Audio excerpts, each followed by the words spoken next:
Imagine a woman born into, well, basically obscurity, a no one, really, who somehow climbs all the way up to become one of the most talked about figures in British history, only to meet this incredibly tragic end.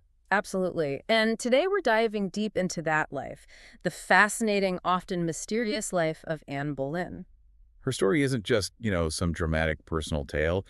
It feels absolutely pivotal to understanding England as we know it today. It really is. Many historians argue, quite convincingly, I think, that she was the true catalyst for these profound, really enduring changes, especially when you look at religion and politics in England. So our mission today is to unpack all those layers. Her journey from, like you said, a relative commoner to queen, and then her dramatic execution. Yeah, we want to explore why her life left such a huge mark. Yeah. And, get ready for some surprising facts, some insights that might actually shift how you see Tudor England. This is definitely a deep dive into the source material you won't want to miss. Okay, so let's start at the beginning, or maybe the uncertain beginning. There's a bit of historical debate about when Anne was actually born, isn't there? There really is. And it's quite telling about her early life. We're talking either 1501 or maybe 1507. That's quite a gap. It is. And what's striking is initially there wasn't even an official record of her birth. Like you said, she was effectively a no one in the grand scheme of things back then, not someone whose birth date would necessarily be, carefully documented. Wow. Given how prominent she became, that lack of a definite birth record is pretty startling, isn't it? Yeah. What does that tell us about sort of the social structures? Well, it speaks volumes about her relatively modest beginnings compared to other royal consorts. But the expert consensus, it sort of leans towards 1501. Okay, why 1501? What's the thinking there? The key piece of evidence is her departure for that European education in 1513. It just makes far more sense for a 12-year-old girl to be sent abroad for that kind of training rather than, say, a 6-year-old. Okay, yeah, that logic tracks. So she came from a family that, while not exactly royalty, certainly had ambition. Tell us about her parents. Right. Her father was Thomas Boleyn. A nobleman, yes, but intensely ambitious, really politically shrewd. Her mother was Elizabeth Howard, from a more established noble family. And she has siblings. She did. An older sister, Mary, who plays her own part in the story, and a younger brother, George. Thomas Boleyn, the father, he was quite the strategist. He had these 2 daughters, and you can see him looking for ways to advance the family's standing. And what was it about Anne that made her stand out? I mean, perhaps to her father, or even just generally. I've heard her appearance was quite distinctive for the time. Oh, she definitely stood out. Unlike that typical English ideal, pale skin, blonde hair, and had darker skin, black hair, and these really dark, captivating eyes. So she looked different. Very different. This otherness was apparently so striking that even her own parents were reportedly a bit surprised. But Thomas Boleyn, he looked past just the looks. He saw her sharp intellect, her wit. He recognized this immense potential in her. So he saw her as an asset. Absolutely, a strategic asset. He decided to invest heavily in her future, seeing her as the key to elevating his own status, the family status. So we have this sharp, unusually striking young woman. Ambitious father sees her potential. Where did this investment take her first? It started with what we might call her foundational education. In 1513, she was sent off to Flanders, which is modern-day Belgium. Okay. She became a lady-in-waiting at the court of Margaret of Austria, a really prestigious placement. There, she learned courtly manners and, crucially, French, the dominant language in European courts. And even at that young age, she must have made quite an impression. She certainly did. Margaret of Austria was apparently so taken with Anne, she wrote this truly remarkable letter back to Thomas Boleyn. What did it say? Well, she praised Anne, but not really for her beauty. It was her captivating eloquence.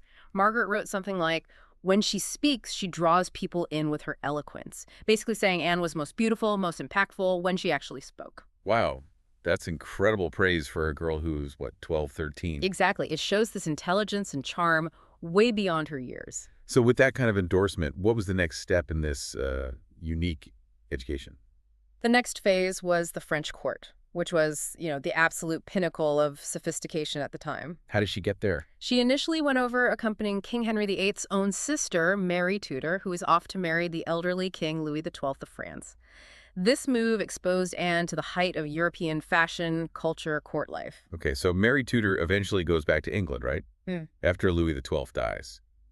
But Anne stays. She does, and that decision was absolutely pivotal. When Louis died and Mary Tudor returned home, Anne chose to stay.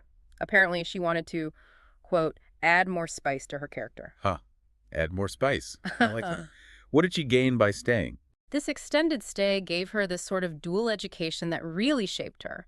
On the one hand, the practical side, serving Queen Claude, the wife of the new king, Francis I, and perfected her courtly etiquette, soaked up French fashion, cultivated that spicy charm. She became way more sophisticated than she ever could have back in England. Truly cosmopolitan. You said dual education, so there was more than just charm and fashion. Oh, yes. This is where she developed a truly, well, revolutionary mindset for the time. Anne was deeply influenced by Marguerite de Navarre, Francis I's sister. So was she? Marguerite was a major figure, a progressive thinker, a writer, a patron of the arts. She introduced Anne to humanism, philosophy, and crucially, these early reformist religious ideas, what we might call proto-Protestantism. So ideas about challenging the church. Exactly. Things like a more direct relationship with God, less reliance on the Pope, and importantly, the radical idea that ordinary people should be able to read the Bible for themselves in their own language. These were dangerous ideas back in England. This was Anne's academic phase, shaping her critical thinking and ultimately her destiny. Okay, so she becomes this incredibly sophisticated, intellectually sharp woman. But then she gets pulled back to England. And it wasn't exactly her choice, was it? Not at all. After 7 really transformative years in Europe, she gets summoned back by her father. Why? It was down to a rather messy family conflict, actually. Her grandfather had passed away, and there was a big dispute over an inheritance and a title. Thomas Boleyn, ever the ambitious one, wanted that position for himself, and Anne became a necessary pawn in his strategy to get it. A pawn, okay. What? And this led to an attempt to marry her off, arranged by Cardinal Wolsey. That's right. Wolsey tried to arrange a marriage for Anne to sort of settle this family dispute and forge alliances. But wait, didn't Thomas Boleyn have another daughter? Mary? Why Anne? That's a critical point. Mary Boleyn, Anne's older sister, couldn't be used for this. Why? Because she'd already been King Henry VIII's mistress. Oh, right. And had even borne him an illegitimate son. So Mary was completely unsuitable for a strategic, advantageous marriage. That left Anne as the only option. And Anne, with her new European mindset, this sense of agency, I can't imagine she was thrilled about being just a pawn in this game. You're absolutely right. Unlike most English noblewomen for whom arranged marriage was just, the way things were done, Anne was different. That exposure to humanist ideas, maybe from Marguerite de Navarre, gave her this sense of self-determination. So she resisted. Fiercely. She worked with her father, actually, to strategically stall the whole thing. She saw herself not as a pawn, but maybe as, well, an architect of her own destiny, a concept pretty foreign to the English court at that time. So she manages to avoid that marriage. How does she get back into the royal circle then? Her father, Thomas, managed to secure her a position as a lady-in-waiting to Queen Catherine of Aragon. Back in the heart of the court. Exactly, and perhaps fortunately for Anne's plans, Catherine was often quite preoccupied with prayer, maybe less attentive to the social maneuvering of her ladies. And it wasn't long before she caught someone's eye. But not the king's just yet. No, not yet. Her first serious suitor back in England was Henry Percy, son of the powerful Earl of Northumberland. And he fell for her. Oh, completely. Became utterly obsessed with her. But this romance was very quickly crushed. By who? Cardinal Wolsey again? Henry VIII's powerful Lord Chancellor. He stepped in, apparently on Henry's command, because Anne was technically under royal protection as one of the Queen's ladies and ordered them to separate. Ouch. So Wolsey crushes this romance. How did Anne react to that? Did that maybe plant a seed of resentment? It absolutely did. She was deeply humiliated, and she blamed Wolsey directly. It planted this deep seed of resentment. She actually retreated from court. Really? Where did she go? Back to Hever Castle, her family home. Stayed there for about 3 years. It seems like it was a strategic retreat. Time to regroup, maybe plot her triumphant return. And you can bet that getting back at Wolsey was part of that plan. And while she was away plotting, wasn't there a famous poet pursuing her? That's right, Thomas Wyatt. He relentlessly pursued Anne while she was at Hever, writing some famous poems about her. Though by all accounts, she kept him firmly at arm's length. He was persistent, though. Okay, so 3 years pass. Anne's plotted her return. She's got that spicy French training. She comes back to court. How does she make her re-entry? Oh, her re-entry was apparently quite something. Meticulously planned, you might say. That spicy French training, her charisma, her wit. She just became the absolute center of attention, a total spotlight in the fairly dull English court. She was unlike anyone Henry had encountered before. And this time, This time the king does notice her. He must have remembered her from the Percy thing. He definitely did. Henry was about 35 then, getting older, increasingly desperate for a male heir. He recognized Anne, yes, and her unique allure, that mix of intelligence, wit, and that distinct European polish, it immediately caught his eye. He was already, let's be honest, pretty tired of Catherine and her inability to give him a son. Henry VIII was known for being incredibly competitive, right? Yeah. What happened when he realized he had a rival for Anne's attention, like Thomas Wyatt? Oh, fiercely competitive. He absolutely relished the chase, especially if there were rivals involved, like Wyatt. Henry couldn't stand competition. So what did he do about Wyatt? Well, eventually, he found a convenient excuse. He sent Wyatt away, appointed him ambassador to Italy, cleared the field. Quite effective role. Ruthless. Okay, so with the competition gone, how did Henry start to, court Anne? What was his first big gesture? His first really significant gift to Anne was this golden whistle. A whistle? Yeah, but it wasn't just any whistle. It was intricate. Had these little hidden compartments with tiny toothpicks and ear spoon, like a secret little gadget. But more importantly, it had this secret poetic meaning attached. The message was basically, whenever you think of me, pick it up and blow it, and I will rush to be with you. It really shows the intimate, secretive nature of their early courtship. Wow, that is intimate. And I've also heard they use prayer books as a way to communicate. Yes, the books of hours. It's fascinating. These were like the personal diaries, the prayer journals of the wealthy elite back then, beautifully decorated, very personal objects. It's perfect for secret messages. Exactly. Almost undetectable. They could exchange coded messages right under everyone's noses. In one of her own books, Anne actually wrote, "The time will come," under a picture. Many historians think that was her basically saying, "I'm going to be queen." And other messages. Yeah, in another she wrote something like, "Remember me when you pray, hope will bring a new day," and she signed it Anne Boleyn. Little hints of her ambition, her feelings. So she's dropping these coded hints. How did Henry respond to these books? Henry's message is really revealing too. He wrote under an image of the man of sorrows, Jesus being tormented. Mhm. And Henry wrote, "If you remember me in prayer as much as I love you, I will love you forever. Henry R. forever." It really symbolized his suffering, his torment, because Anne was refusing to become his mistress. He wanted an heir, sure, but she was holding firm, marriage or nothing. So Anne wasn't just playing hard to get, it was strategic. What was her counter-response to Henry's plea? Precisely. Her brilliant response was found under an image of the Annunciation, that's Mary learning she's going to bear Jesus. Okay. Anne's message there basically implied, yes, I will give you an heir, but only as your queen. That was her unwavering condition. It totally set her apart from every royal mistress before her. She wasn't aiming for the side, she was aiming for the throne itself. And we actually still have evidence of this secret courtship today, don't we? We do. It's pretty amazing. 17 of their passionate letters are still preserved. And guess where? Where? The Vatican. No way. Why the Vatican? Well, they were likely kept as evidence during the whole annulment mess later on, a physical testament to their secret relationship. Incredible.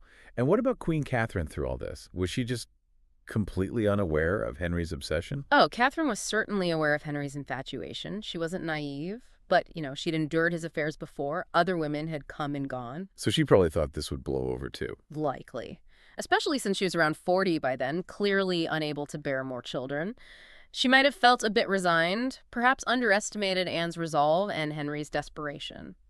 There are even stories suggesting Anne would allow Henry certain intimacies, but always stop short of full consummation. Really torturing him. Exactly, further frustrating him and cementing her unique position. She was the one who said no, holding out for marriage. Okay, so Anne's got the king hook, line, and sinker. Yeah. But she's holding firm. Queen or nothing.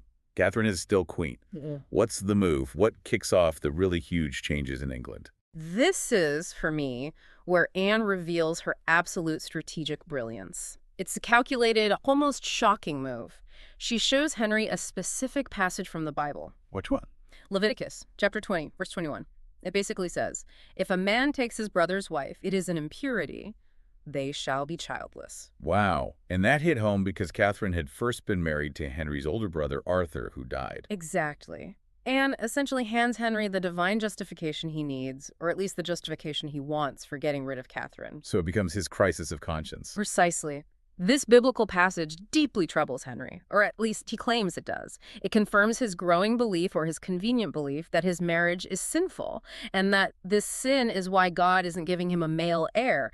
He starts claiming Catherine wasn't a virgin when he married her, that the Pope's original permission, the dispensation, wasn't legally binding. So Henry's convinced, or convinces himself, but he still needs the Pope to grant an annulment, right? Why couldn't Pope Clement VII just do it? Henry's a powerful king.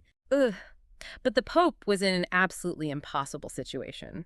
Pope Clement VII was basically a prisoner. A prisoner? Virtually, yes. A prisoner of Charles V, the Holy Roman Emperor. Ever since Charles's troops had sacked Rome in 1527, it was brutal. Okay, and Charles V was? Charles V was Catherine of Aragon's nephew. Oh. Right, okay. So granting Henry an annulment would massively offend Charles V.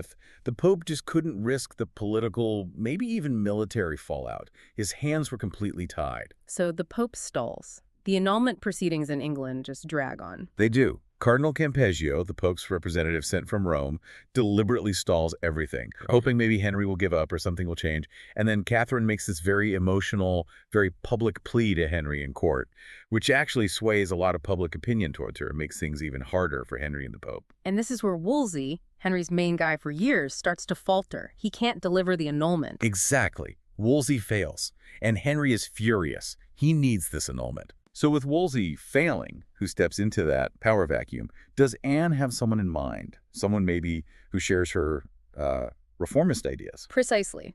As Henry despairs over Wolsey's failure, Anne subtly but very strategically suggests someone else. Thomas Cromwell. Wolsey's right-hand man. The very same. Anne likely knew Cromwell already, maybe through connections linked to those reformist religious ideas she'd picked up in France. They were likely on the same wavelength ideologically. So Cromwell, who came from a pretty humble background, sees his massive opportunity here. He absolutely does. Cromwell, a commoner by birth but incredibly ambitious, incredibly smart, and a quiet proponent of Lutheran reformist ideas, the same ideas, Anne favored, he saw his chance. He starts to gradually, carefully distance himself from the falling Wolsey. He knew his future lay with Anne and Henry in this radical new direction. And Wolsey's end was pretty dramatic, wasn't it? Right. Swift. Very. He was stripped of his power, his wealth, everything. He actually died while traveling south to face charges of treason. Many suspect Anne's influence pushed Henry to finally get rid of him as an obstacle. Okay, so Cromwell is rising. Now, there's this really pivotal moment, almost psychological, for Henry, that Cromwell just expertly leverages. Tell us about Henry's dream. Right, this is fascinating. Henry apparently has this nightmare about his dead older brother, Arthur, the one Catherine was first married to. Okay.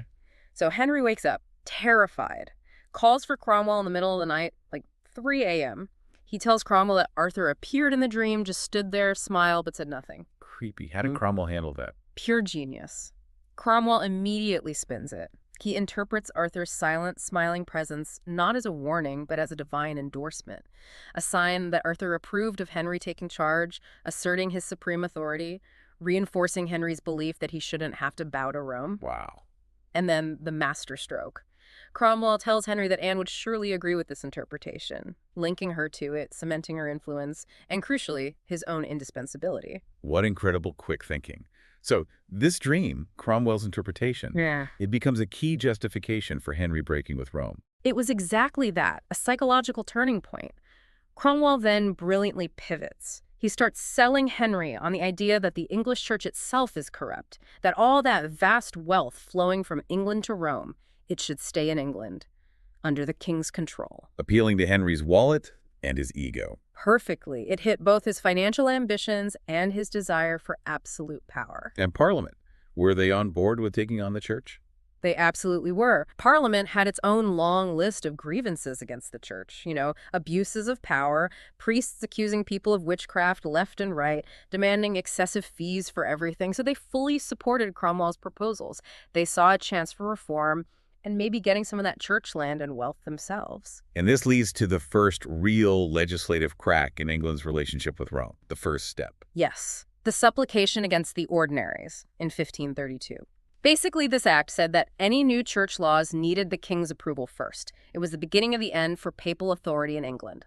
The power was shifting formally from Rome to the English crown. With that first win, Anne's confidence must have just skyrocketed. Her influence on Henry is clearly immense now. Oh, definitely. She was emboldened.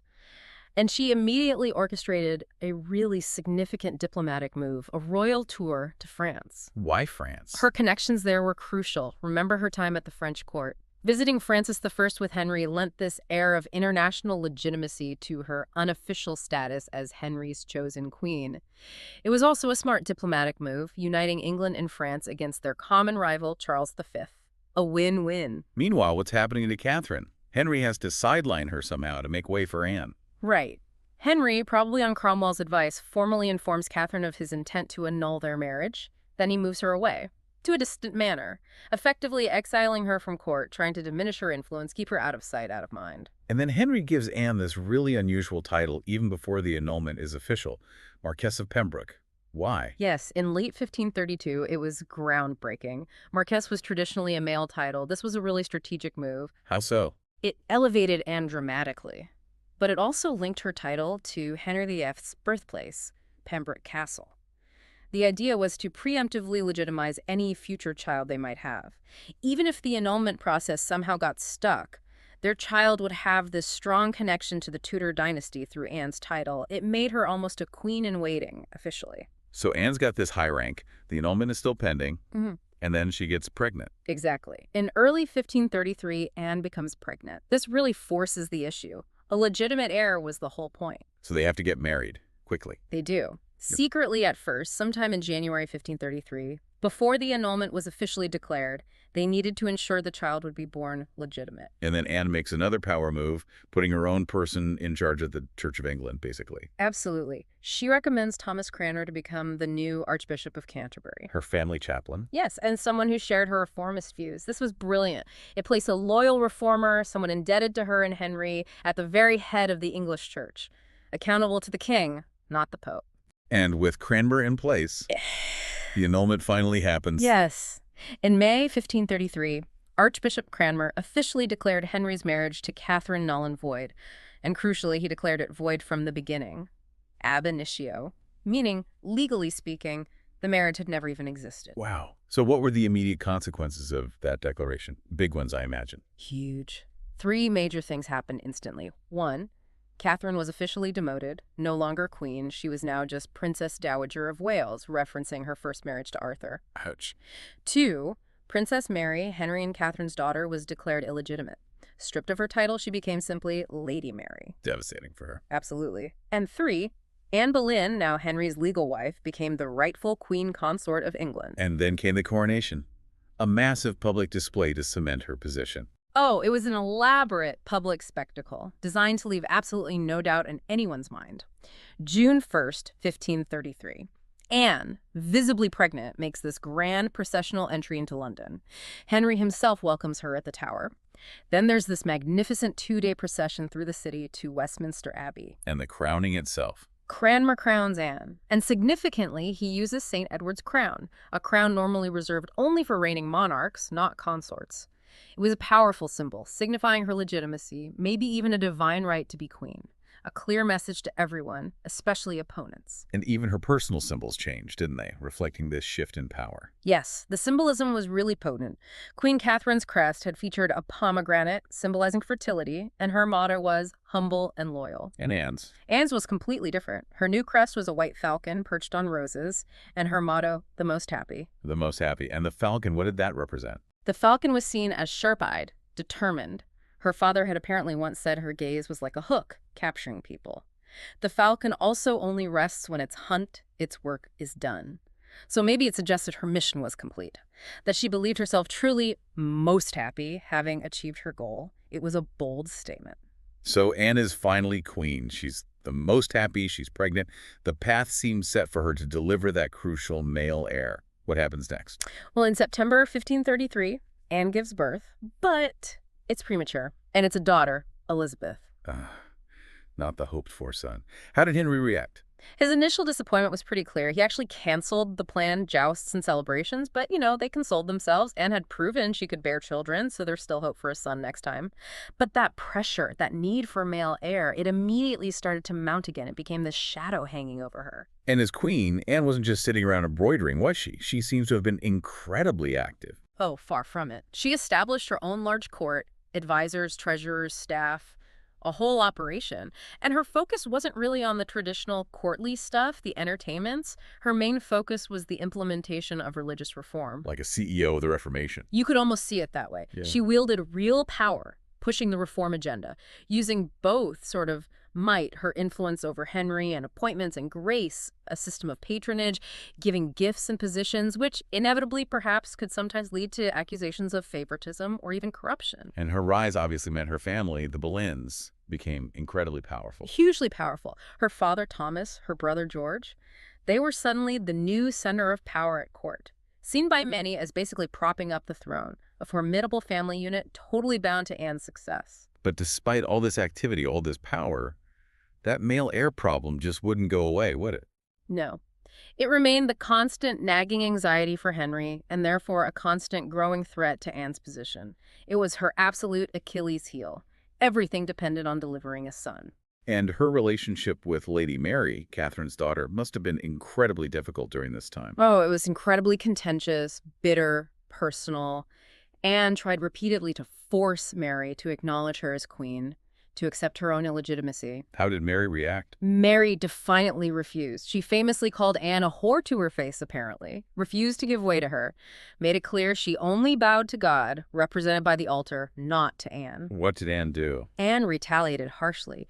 She stripped Mary of her household, her servants, her status, and then, perhaps most cruelly, forced Mary to serve as a lady-in-waiting to her own infant half-sister, Elizabeth.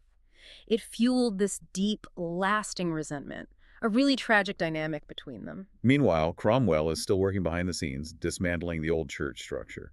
This leads to the absolute peak of the Henrician Reformation, doesn't it? The Act of Supremacy. Yes, the Act of Supremacy in 1534. This was the absolute cornerstone. Driven by Cromwell, with Anne's influence certainly behind it, it declared unequivocally that the King of England was the supreme head of the Church of England. Full stop. No pope involved. Full stop. Complete authority over all religious matters. Papal power in England was officially abolished. The king could now make laws about religion, doctrine, everything. And this wasn't just a declaration, was it? It had real teeth. People had to accept it. They did. This was the crucial, terrifying part. All English subjects, from nobles down to commoners, had to swear an oath accepting this act. Refusal was deemed treason. Treason. Punishable by Death, and they meant it. Sir Thomas More, the famous scholar, Henry's former friend and Lord Chancellor, was executed precisely because he refused to sign the oath, refused to accept Henry as head of the church. It sent a chilling message: loyalty to the king's new church or death. And Rome's reaction to this ultimate defiance. Pope Paul III finally acted. He officially excommunicated Henry, formally cut England off from the Roman Catholic Church. That break, initiated really by Anne's ambition and Cromwell's maneuvering, fundamentally reshaped England and, of course, continues to this day. So, Anne is queen. England has broken with Rome. She's at the height of her power, seemingly. But the male heir still hasn't arrived.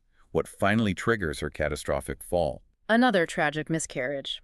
In January 1536, this time it was reportedly a male fetus, about 4 months along. For Henry, this was the final straw. It sealed her fate in his eyes. He became convinced she simply could not give him a living son. And this happened shortly after Henry had that bad jousting accident, right? Yes, just days after. Henry was knocked unconscious for several hours. Some accounts, some historians suggest that this accident might have altered his personality, made him more ruthless, more volatile, perhaps even contributed to the speed and brutality of what happened next. And Henry's justification for getting rid of Anne was just savage. He didn't just want an annulment this time. No, he was convinced she couldn't give him an heir, and he was likely already eyeing Jane Seymour. He needed Anne gone. So he accused her of witchcraft, claimed she had bewitched him into the marriage in the first place. It was a convenient and terrifying way to justify destroying her. And Cromwell. The man Anne arguably helped raise to power. What was his role in her downfall?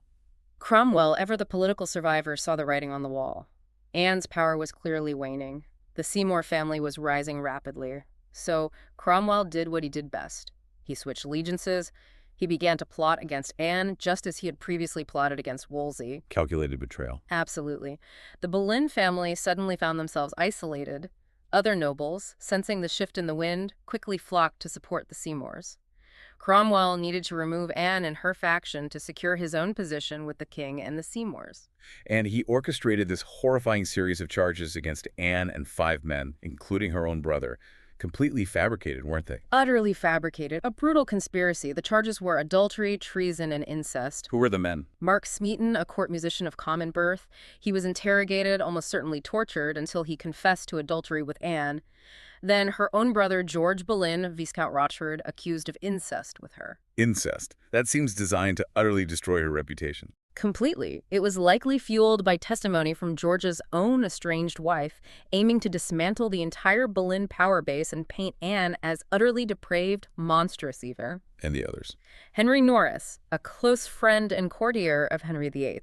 He was accused based on a wildly misinterpreted, possibly sarcastic comment Anne made to him, something like, "You look for dead men's shoes. If aught came to the king but good, you would look to have me." Twisted into proof of plotting Henry's death.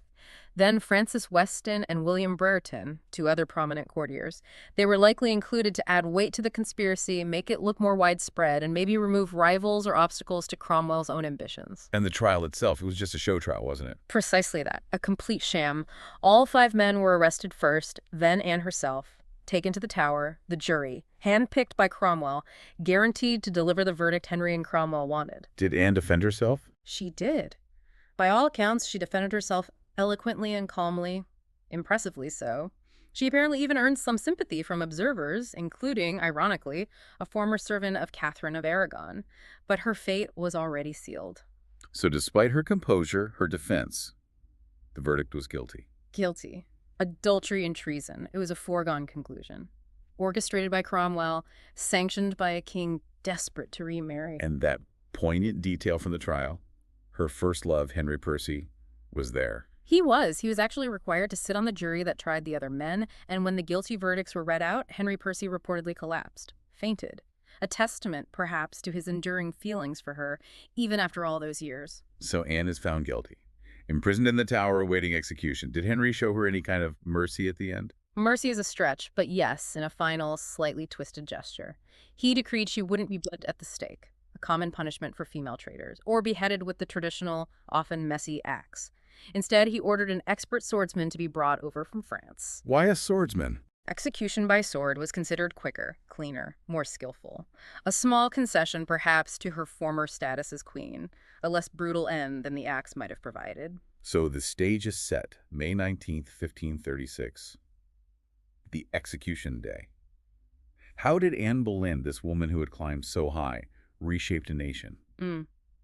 How did she face her final moments? With incredible dignity, by all accounts. She walked to the scaffold on Tower Green with remarkable composure, poised. She even gave a short, dignified speech. What did she say? She was careful. She acknowledged her legal guilt. She had been condemned by the law. After all, she prayed for the king, wished him well, cleverly avoiding any direct criticism that could harm her family, especially Elizabeth. And the execution itself. There was a trick involved. Yes. The French executioner reportedly used a distraction. He called out something like, "Boy, bring me my sword," or "Where is my sword?" and perhaps instinctively turned her head to look. And in that instant, he swung the sword, beheading her cleanly with a single blow. Brutal efficiency. A truly tragic end. And her burial, was it fitting for a queen? Not at all. It was completely unceremonious. Fitting the circumstances of her fall, perhaps. Her ladies wrapped her body and head in a sheet. There wasn't even a proper coffin ready. They placed her remains into an old arrow chest found nearby. An arrow chest. Yes. And buried her quickly, without proper religious ceremony, in the chapel within the Tower of London's St. Peter ad Vincula. A stark, stark contrast to her magnificent coronation just 3 years earlier. No fanfare, just a quiet, almost secret burial. But her story doesn't quite end there in that arrow chest. Her final resting place was eventually recognized, wasn't it? That's right. It took centuries, though. About 300 years later, during Queen Victoria's reign, the chapel was being restored. Several bodies were exhumed, including remains believed to be Anne's. Her bones were found and carefully reburied under the chapel floor, and this time marked with a plaque, finally identifying her resting place as Queen Anne Boleyn, a small measure of dignity restored centuries later. And Henry VIII. How did he react to the death of the woman he'd moved heaven and earth to marry? In true Henry fashion, he moved on, incredibly swiftly. On the very same day Anne was executed, Henry VIII formally betrothed himself to Jane Seymour. The same day. The very same day. His focus was entirely back on securing that male heir, and Jane Seymour was his next hope. Okay, let's step back and explore that really provocative theory about Anne's ultimate mission. We touched on it, but was it really just about becoming queen? Or was there something much deeper driving her? This is where her story gets even more compelling, I think. Many historians, especially looking at her actions, her background, argue that becoming queen wasn't the end goal itself. It was the means to a much larger end. It was. To usher in the English Reformation, remember her time in Europe, her exposure to Christian humanism, those reformist, proto-Protestant ideas, things like translating the Bible into English, letting people have direct communication with God, bypassing the Pope and the church hierarchy entirely. So becoming queen was the only way, as a woman in that era, to actually make those radical changes happen. Exactly. It was the only position powerful enough. She must have known the Vatican would never grant Henry his annulment under those political conditions. So, a complete break with Rome became necessary. In this view, Anne is the visionary, the plotter with the radical religious agenda. And Cromwell. He becomes her brilliant political operative, the one who could actually make it happen legally and politically. And the impact of that break, driven by this partnership, it was enormous for England, wasn't it? Beyond just religion. Absolutely enormous. Think about the wealth. All that money that used to flow from England to the Vatican. Suddenly it stayed in England. Henry seized monastic lands. It significantly boosted the nation's treasury, fueled its growing power and prosperity. It fundamentally reshaped England's economy, its identity, its place in the world. Anne really does seem like a woman completely ahead of her time. That outspokenness, that intellect. Crucial for her rise, but maybe also part of her downfall. I think that's spot on. Her sharp intellect, her assertiveness, her willingness to engage in political and religious debate. These were essential for capturing Henry's attention and pushing the reform agenda. But those very qualities were radically out of step with the expected role of a queen consort back then. Quiet, pious, submissive. Her sharp-eyed falcon nature, as her crest suggested. Exactly. That nature, which had initially captivated Henry, eventually came to seem threatening, especially once she failed to produce the male heir, her primary job in his eyes. Her strength became a liability. And her calm demeanor in her final days. That could suggest something quite profound, couldn't it, if we accept this theory about her deeper mission? It could. If her ultimate goal was the Reformation, the break with Rome, then by 1536 she had in essence succeeded. The Act of Supremacy was passed, the church was changed forever, so perhaps, facing death, she truly felt the most happy. Maybe she saw her work as done, like that falcon ready to rest, finding peace, perhaps, in having achieved her goal even at the cost of her own life. It's a powerful, poignant thought. But her most tangible, undeniable legacy, the one that really cemented the changes she may have initiated, that came through her daughter, didn't it? Her most enduring impact, without a single doubt, came through Elizabeth I. Think about it. The daughter she gave Henry, initially seen as a disappointment, declared illegitimate. She eventually becomes queen. After her half-siblings, Edward VI and Mary VI. Right. And it's Elizabeth who definitively restores and shapes the Church of England, cementing England as the Protestant nation it largely remains today. She fulfilled, perhaps unintentionally, her mother's revolutionary vision. As the historian Eric Ives put it, Anne Boleyn could be seen as the true initiator of the English Reformation. Her influence echoed down the centuries through her daughter. Wow. Anne Boleyn's journey really shows how these incredibly dramatic, personal stories can sometimes mask these deeper strategic missions that literally reshape nations. Her mystery, buried for centuries, still illuminates how profound belief, sharp intellect, and, a dash of fierce ambition can leave this indelible mark on history, even at the cost of one's own life. It really makes you think, doesn't it? What other historical figures, maybe ones we mainly remember for scandals or personal dramas, might actually be hiding a grander purpose? How often do we miss the real story, the deeper currents, because we're focused on the surface drama? That's a great point. And for those of you who've been following the deep dive, this look at Anne completes a really interesting father-mother-daughter narrative we've explored, connecting Henry VIII, Anne Boleyn, and Elizabeth I across different deep dives. A fascinating family saga with world-changing consequences. Absolutely. Well, if you found this deep dive into Anne Boleyn's life and legacy intriguing, remember to join us next time. We'll be taking another journey into the stories, the people, the moments that truly shaped our world.